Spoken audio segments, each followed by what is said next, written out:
চলতি বছর 178 জন আইনজীবী অল ইন্ডিয়া বার কাউন্সিলের চূড়ান্ত পরীক্ষায় উত্তীর্ণ হয়। এদের মধ্যে 151 জন নতুন আইনজীবীদের শনিবার এনরোলমেন্ট সার্টিফিকেট প্রদান করা হয়। এই উপলক্ষে এদিন ত্রিপুরা হাইকোর্ট বার অ্যাসোসিয়েশনের এক অনুষ্ঠানের আয়োজন করা হয়। এই অনুষ্ঠানে নবাগত আইনজীবীরা উপস্থিত ছিলেন বার কাউন্সিল অফ ত্রিপুরার চেয়ারম্যান আইনজীবী রতন দত্ত, এনরোলমেন্ট কমিটির চেয়ারম্যান, এক্সিকিউটিভ কমিটির চেয়ারম্যান সহ রাজ্যের বিশিষ্ট আইনজীবীরা। অনুষ্ঠানে নবাগত আইনজীবীদের হাতে এনরোলমেন্ট সার্টিফিকেট তুলে দেওয়া হয়।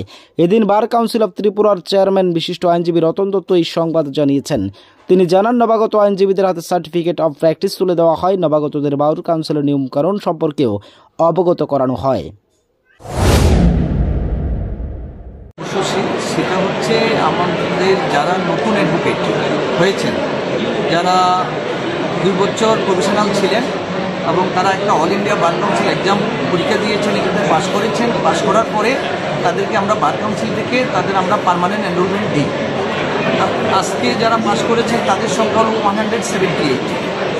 তাদের মধ্যে আজকে আমরা 151 জনকে আমরা পার্মানেন্ট এনরোলমেন্ট সার্টিফিকেট দেবো। এই জন্য আমরা আজকে একটা অনুষ্ঠান অর্গানাইজ করেছি, যাতে তাদের একটা অনুষ্ঠানের মাধ্যমে তাদেরকে আমরা এই সার্টিফিকেটগুলি দিতে পারি।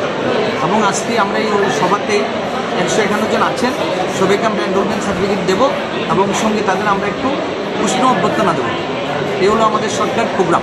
এবং এই প্রোগ্রামের মধ্যে আমাদের এক্সিকিউটিভ কমিটির চেয়ারম্যান সুদর্শনবাবু আছেন, আমাদের হিমাংশুবাবু আছেন, উনি আমাদের অ্যাডমিনিস্ট্রেটিভ কমিটির চেয়ারম্যান, আমাদের এনরোলমেন্ট কমিটির চেয়ারম্যান দীপঙ্কর শর্মা এবং আমাদের সব লার্নিং প্ল্যানাররা আছেন।